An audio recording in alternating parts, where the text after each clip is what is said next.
চা ভাই আমি মানুহটো চাৰিটা আছো হয় নাই তো 1 কেজি মাংস হৈ যাব লাগে হৈ যাব এই তহঁতিকেইটা কি পগলা আছ নি মাঘৰ বিহুটো বছৰেকত এবাৰ আহে গোটেইকেইটা 1 কেজি 1 কেজি 4 কেজি খাম কি 4 কেজি মাংস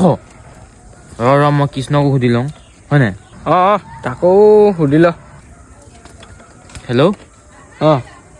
ঐ আমি ভোজ খাবলৈ চাৰিটা আছো 1 কেজি গাহৰি মাংস ধৰি লৈছোঁ খালি মনজিতে কৈছে যে 1 কেজি নহ'ব চাৰিটাই 4 কেজি খাব হেনো কি কওঁ বা পইচা কিমানকৈ তুলিছ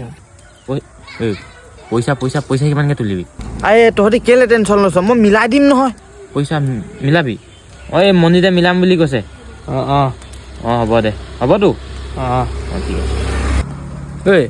এনেই চাউলটো কিমানকৈ তুলিলে ভাল হ'ব বাৰু চা ভাই যিহেতু মাংসটো 4 কেজি হ'ব ন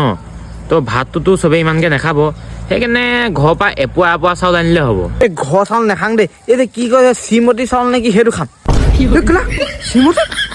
সেইটো আকৌ কি চাউল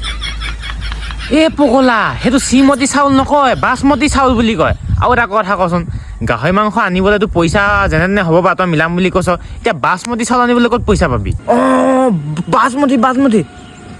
মই মিলাম বাচমতী চাউল খাই 4 কেজি মাংস